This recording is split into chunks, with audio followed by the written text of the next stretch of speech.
Hey, welcome. Have you ever just sat there staring at a task you know you have to do, but your body just won't cooperate? Well, if you've ever felt that, you're in exactly the right place. We're about to dive deep into the real science of what it takes to get started, and let me tell you, it's not what you think. I mean, this is the classic situation, right? Your to-do list is a mile long, you've got deadlines breathing down your neck, but you feel completely and totally stuck, almost paralyzed. It's a super frustrating, but also a really, really common human feeling. But what if the reason you're stuck has almost nothing to do with your willpower? What if it's actually about something you can totally control? Today, we're going to unpack the real reasons we procrastinate and look at some scientific solutions that can actually help you break that cycle for good. All right, so here's our game plan. First, we'll talk about the sneaky psychological trap of procrastination. Then we'll get into why just trying harder is a terrible strategy. After that comes the big reveal, the real culprit behind our inaction. And finally, we'll lay out a powerful science-backed way to get you moving. So let's kick things off by talking about our biggest enemy, and maybe the most dangerous word in the English language, tomorrow. It sounds so innocent, but it's probably the most effective trap ever invented. There's this great old story about a senior devil teaching his nephew the best way to mess with humans. And his advice was brilliant and kind of terrifying. He said, let them make all the amazing, ambitious plans they want, help them map it all out, and then just whisper one tiny thing in their ear.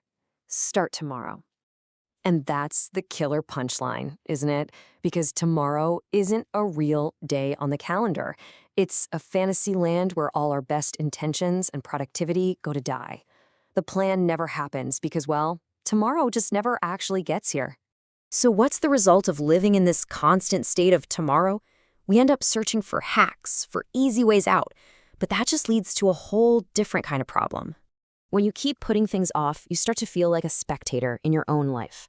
And it creates this deep, nagging anxiety because you're not really trying your best. You know you're holding back. And that's a tough thing to respect about yourself. Let's just be really clear here. Yeah, there are efficient ways to do things. There are smarter strategies, but there are absolutely no magic shortcuts that let you skip the actual work.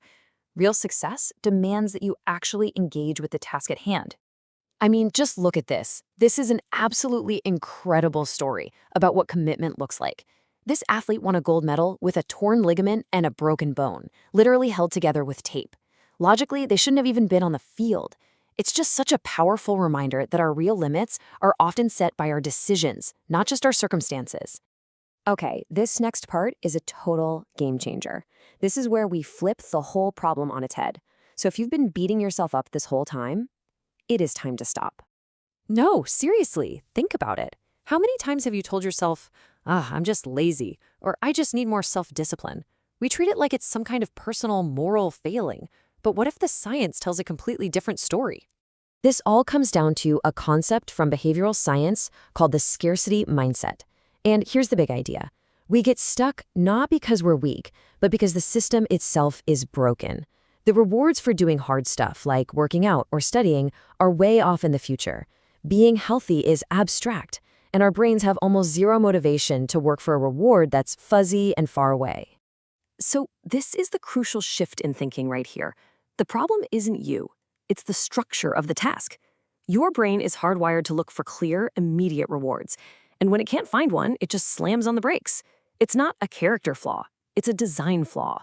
So if the problem is a design flaw, you know what that means? We can redesign it. The solution is actually beautiful in its simplicity. We just have to create our own immediate rewards. And the evidence for this is it's incredible. So check this out. In India, officials were really struggling to get parents to vaccinate their kids. The reward of lifelong immunity was just too abstract, so they tried something new. They offered a small bag of lentils right after the shot, just a tiny immediate reward. The result? Vaccination rates shot up 6 times. 6! It's amazing. And it works for other things too. At Stanford, researchers wanted students to eat healthier, so they set up a system where students got instant reward points for picking a healthier option. Boom! A 40% increase in healthy food choices. The long-term idea of being healthy didn't work, but instant points did. And what about something really tough, like going to the gym? One study literally paid people a few bucks in cash, like $3 to $5, right after they finished their workout. And what happened? A 30% jump in gym attendance. It just proves that this principle works across the board. Okay, so we've seen the science, we've seen the real-world proof. So now for the big question. How do we actually put this to work in our own lives? Let's build a simple, practical framework right now. This is the single most important takeaway. Stop trying to muscle through everything with willpower. It's exhausting, and frankly, it doesn't work very well. Instead, I want you to start thinking of yourself as an architect of your own environment. Your job is to design a system that makes it easy to get started. And it's really just 3 simple steps. First, you have to redefine the problem. It is not you. It is the invisible reward. Second, you have to design a small, instant reward for yourself. What's something simple that you would actually enjoy right after you do the hard thing? And third, and this is the most important part, execute immediately. Just forget the perfect plan for tomorrow. One tiny step today, tied to one tiny reward, is infinitely more powerful. So I'll leave you with this question. Just for a moment, forget about motivation, forget about willpower. Think like a designer. What is the one small, immediate reward you can give yourself right now to take that very first step? Because finding the answer to that simple question, well, that could be the key to everything.